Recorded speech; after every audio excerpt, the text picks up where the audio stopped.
गोत्र हाम्रो समाजमा, वैदिक समाजमा पहिचानको आधार हो। गोत्र, शाखा, प्रवर, सूत्र आदिको आवश्यकता छैन। मान्छेको जात महिला र पुरुष मात्र हो, बाँकी सबै चाहिँ अनावश्यक हुन्। यी गोत्र, शाखा, प्रवर आदिका नाममा समाजमा विभेद फैलाइयो भनेर भ्रमको खेती व्यापक भइराखेको छ। गोत्रले वैवाहिक जीवनमा वास्तवमा ठुलो अर्थ राख्ने गर्दछ।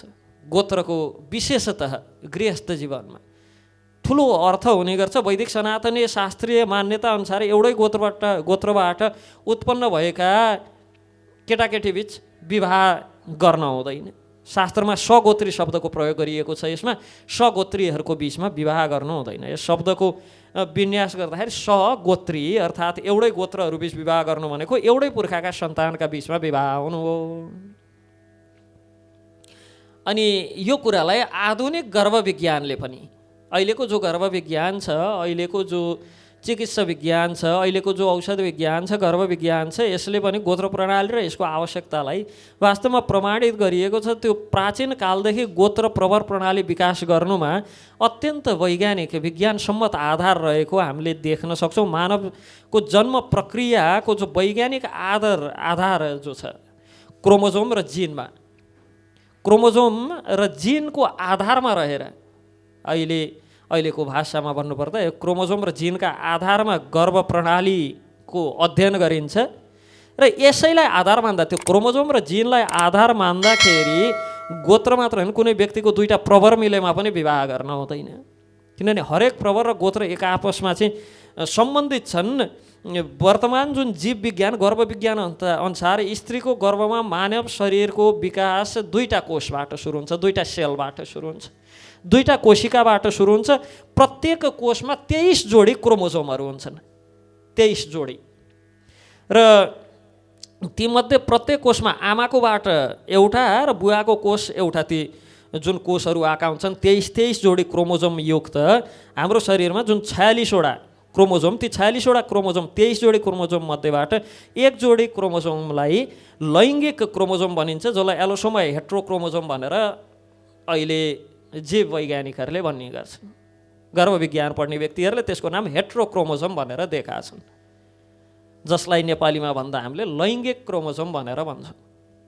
र त्यो एक जोडी जुन क्रोमोजोम, लैङ्गिक क्रोमोजोम छ, त्यो वैज्ञानिक आधारअनुसार क्रोमोजोमलाई एक्स र वाई भनेर नामाकरण गरिएको छ।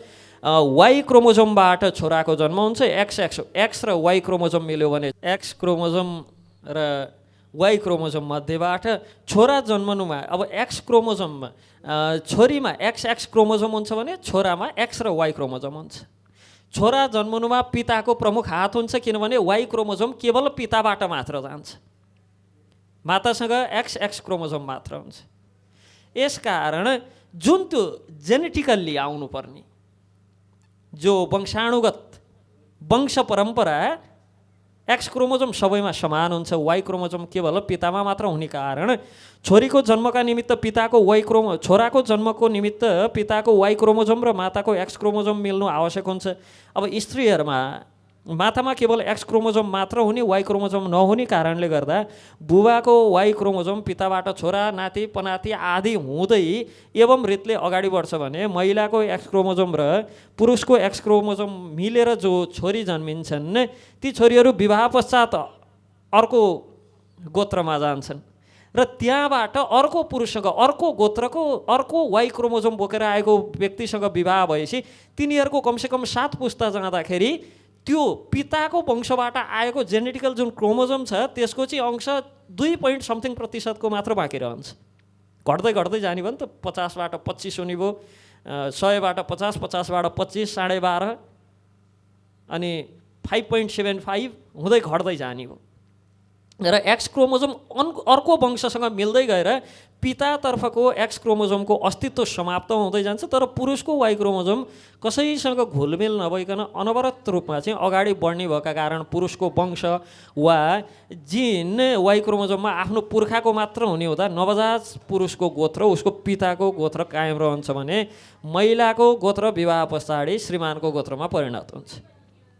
अब स्वगोत्री विवाह निषेध गर्नु पछाडि यही कारण मुख्य हो। यदि एउटै गोत्रका पुरुष र महिलाबीच विवाह भएमा त्यही वंशको वाइ क्रोमोजोमबाट सन्तान जन्मदा त्यो बालक स्त्रीको पिताको वंश समान हुन्छ, किनभने त्यो बालकको वाइ क्रोमोजोम र स्त्रीको पिताको वाइ क्रोमोजोम एउटै हुन्छ। र यसरी एउटै जेनेटिकल क्रोमोजोम पर्दाखेरि, एउटै क्रोमोजोम पर्दाखेरि तिनमा चाहिँ विभिन्न प्रकारका त्यस्ता वैवाहिक सम्बन्धबाट जन्मिएका सन्तानमा यो स्पाइनल मस्कुलर एथ्रोपी लगायतका अनेक प्रकारका रोगहरूको जोखिम रहन्छ।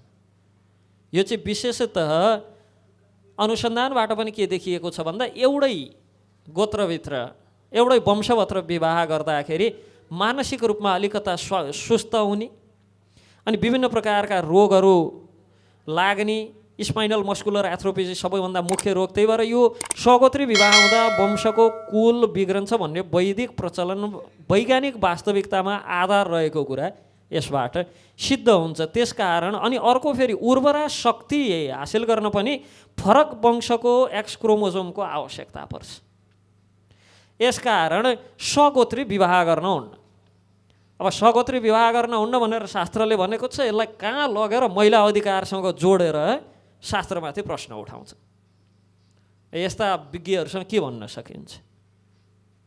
तत्पश्चात गोत्र प्रवर आदिको सम्बन्धमा चर्चा गर्दै वास्तुमण्डलको निर्माण एवं वास्तु पूजनको संक्षिप्त विधि सम्बन्धमा बताउनुहुन्छ। जुन भूमिमा मनुष्य आदि प्राणी निवास गर्छन् त्यसलाई वास्तु भनिन्छ।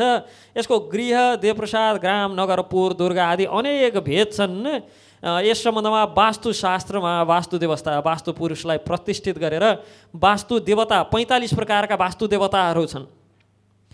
के छन् त भन्दा शिखी, पर्जन्य, जयन्त, कुलिशायुध, सूर्य, सत्य, वृष, आकाश, पूषा, विथत, गुहा, एम, गन्धर्व, मृगराज, मृग, पितृगण, दैवारिक, सुग्रीव,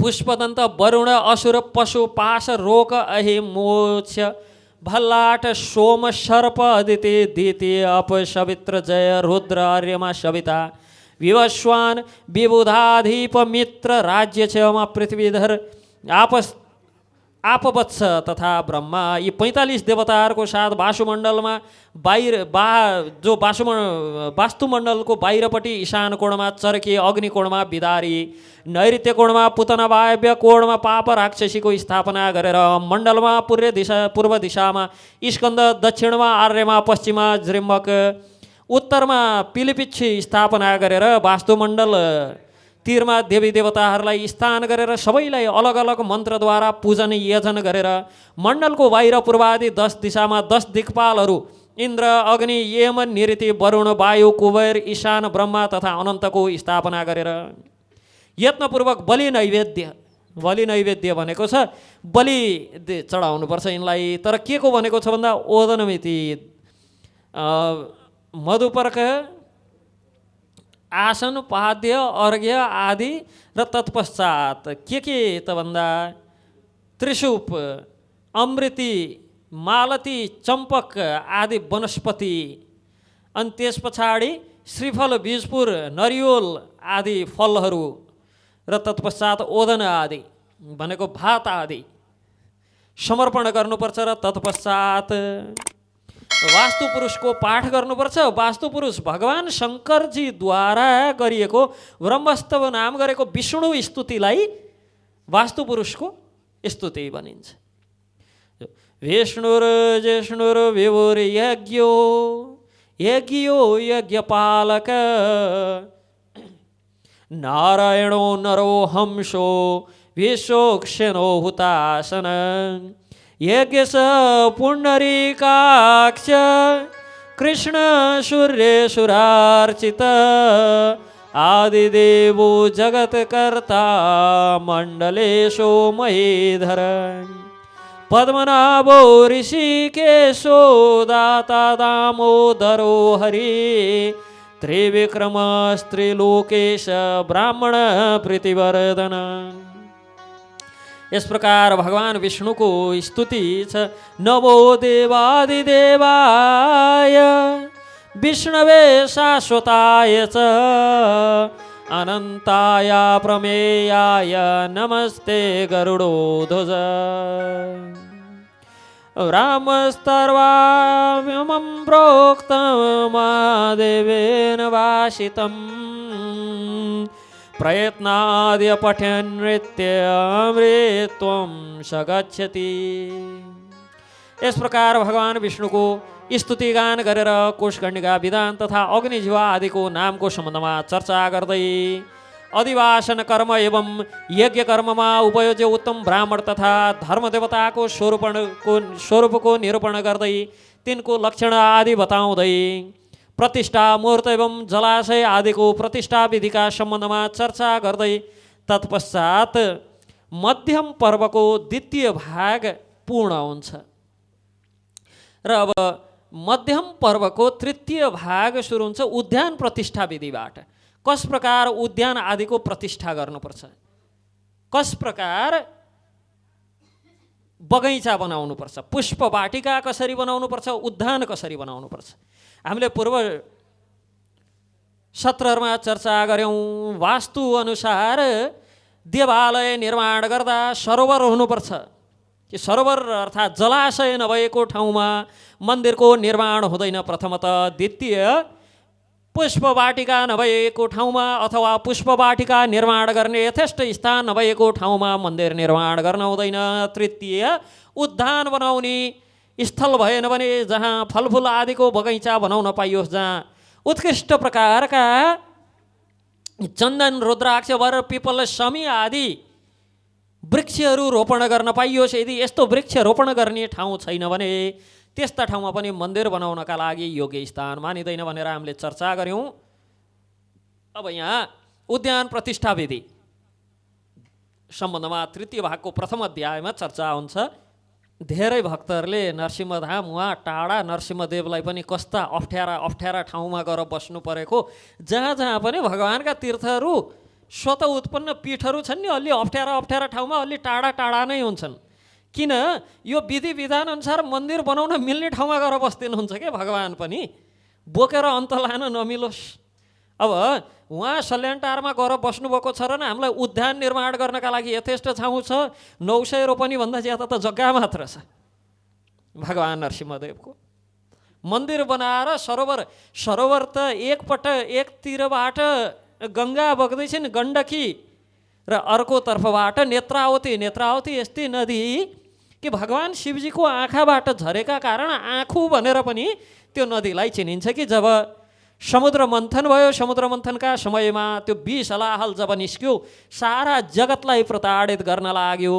त्यसबाट कसले यो जीव जगतको रक्षा गर्नुभयो? भगवान शम्भुले, भगवान शिवजीले, देवादिदेव महादेवले जब त्यो बिख पान गर्नुभयो, उहाँका आँखाबाट आँसु बग्न लागे। उत्तरतर्फ दौड्दै गर्दा उहाँका आँखाबाट जो आँसु झरे, त्यो आँसुबाट मूल फुटेर सुरु भएको नदी भएका कारण त्यो नदीको नाम नेत्रावती रह्यो। हेर्नुहोस्, हाम्रै वरिपरि यस्ता दिव्य तीर्थस्थलहरू छन्, तर हामीलाई वास्ता व्यस्ता मतलबै छैन। नदी त अहिले लगेर ढल मिसाउने ठाउँ भएका छन्। त्यस्ता तीर्थस्थलहरू, त्यस्ता पवित्र नदीहरू ढल मिसाउने ठाउँ भएका छन्। अनि भक्तहरूले भन्नुहुन्छ कहाँ टाढा छ नरसिंहधाम, अनि काठमाडौँको बिचमा नरसिंहधाम भएदेखि त सरोवर कहाँ खोज्न जाने, जलराशि कहाँ खोज्न जाने, अनि उद्यान बनाउने ठाउँ कहाँ खोज्ने, पुष्प वाटिका बनाउने ठाउँ कहाँ खोज्ने, मन्दिरको शोभा गाई हुन्, तुलसी हुन्, गाई राख्ने कता, अनि ती गाईलाई चरण कहाँ बनाउने?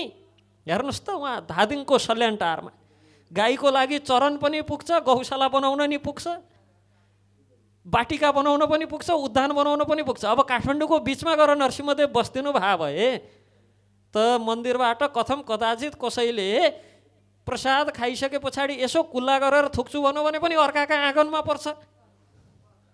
मार्चन गएर अर्काका आँगनमा थुक्दियो भन्दै त गाईलाई चराउने, गाईलाई राख्ने त कुरै छोडिदिउँ। तर हेर्नुहोस् त, भगवान त्यति टाढा गएर बस्दिनु भएको थियो। त्यही भएर अहिले पुराणले भनेअनुसार, धर्मशास्त्रले भनेअनुसार, वास्तु आदिले भनेअनुसार, वैदिक धर्मशास्त्रले भनेअनुसारको सबै थोक निर्माण गर्न मिल्छ। अतिथि निवास बनाउन मिल्छ, गौशाला बनाउन मिल्छ, मन्दिर बनाउन मिल्छ, उद्यान बनाउन मिल्छ, वाटिका आदि बनाउन मिल्छ। अन्त कहाँ मिल्ने? अगर बिच सहरमा बस्न त त्यो काठमाडौँको सहरमा बसिदिनु भए भए बिचमा सबैलाई सहज हुन्थ्यो होला, अथवा यतै नारायणघाट चितवन भरतपुरतिरै आएर बसिदिनु भए भए पनि भगवान् नरसिंहदेव सबैलाई सजिलो त हुन्थ्यो होला। तर भगवानको जो दिव्य क्षेत्र जुन हिसाबले बन्नुपर्ने त्यो हिसाबले त बनाउन सकिन्न थियो। यहाँ त त्यसरी भगवान् नरसिंहदेव आएर बस्नुभएको र त्यति जग्गा जमिन भएको भए पनि साइडबाट सबले एक एक फिट आधी आधी फिट दुई दुई फिट मिच्दा मिच्दै सबै सकाइ नै दिन्थे। त्यो टाढा छ त्यही भएर सकाउन नभ्याएको कसैले। भगवानकै सम्पत्ति छ अहिलेसम्म त्यो, र भगवानकै रहन्छ पनि। त्यही भगवानकै रहोस् भन्ने उद्देश्यले नै त्यो मन्दिर जसरी पनि बनाऊ, त्यहाँ वरिपरिबाट कम्पाउन्ड लगाऊ, हजुरहरू सबै चाहिँ लाग्नु पर्यो त्यसमा, सबैजना मिलेर सबैले गऱ्यौँ भने हुन्छ। यसकारण त्यसलाई निर्माण गर्नु पर्यो। त्यही भएर भनेको कि भगवानको सम्पत्ति भगवानकै नाममा सुरक्षित रहोस्। केही वर्ष वास्ता व्यस्ता नगरिदिने हो भने बिस्तारै त्यही ठाउँ पनि बाँकी रहन्न। र यहाँ उद्यान प्रतिष्ठा विधि, उद्यान कस प्रकार बनाउनुपर्छ भन्ने सम्बन्धमा चर्चा गर्दै पूर्व भागमा मन्दारगिरीको स्थापना गरेर तोरणमा विश्वक्सेनको पूजा गरेर कर्णिका देशमा भगवान् वासुदेवलाई पूर्ण विधिपूर्वक षोडशोपचार आदिद्वारा पूजन गरेर भगवान् वासुदेवलाई वासुदेव जो शुद्ध स्फटिक समान सदृश हुनुहुन्छ, 4 हातमा शङ्ख चक्र गदा एवं पद्म धारण गर्नुभएका, बच्चे स्थलमा श्रीवत्स चिन्ह एवं कौस्तुभमणिद्वारा सुशोभित एवं मस्तक आदि सुन्दर मुकुटले अलङ्कृत भएका यस्ता भगवानलाई, जसका दक्षिण भागमा कमला, वाम भागमा पुष्टिदेवी विराजमान हुनुहुन्छ, सुर असुर सिद्ध किन्नर यक्ष जसको स्तुति गान गर्छन्, यो यजुर्वेदका मन्त्र आदिद्वारा भगवानलाई विधिपूर्वक पूजा गरेर तत्पश्चात वृक्ष आदि लगाएर अग्निका 7 जिब्राहरू हुने गर्छन्। कराली, धुमली, श्वेता, लोहिता, स्वर्णप्रभा, अतिरिक्ता, पद्मराग आदिलाई भिन्न भिन्न मन्त्रद्वारा घिउ एवं मधु मिश्रित हविष्यद्वारा आहुति प्रदान गरेर अनि अग्नि, सोम, इन्द्र, पृथ्वी, अन्तरिक्षका निम्ति मधुर खिरयुक्त आहुति प्रदान गरेर तत्पश्चात मन्त्रले वृक्ष आदिको कर्णवेद संस्कार गरेर, रुख रोपेर मात्र हुन्न, तिनको संस्कार पनि गर्नुपर्छ।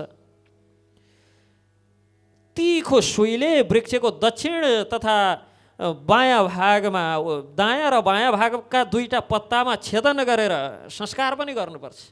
रोपेर मात्र हुन्न, रोपिदियो छोडिदियो, भोलिपल्ट आएर गाई भैँसीले निमाठ्यो लिएर गयो, गाई भैँसीबाट कथम कदाचित बाँचिहालेछ भने मान्छेहरूलाई घर सजाउने बडो रहर छ, गतिलो पुल देख्ने हुन्न, उठाएर लिएर हिँड्छ।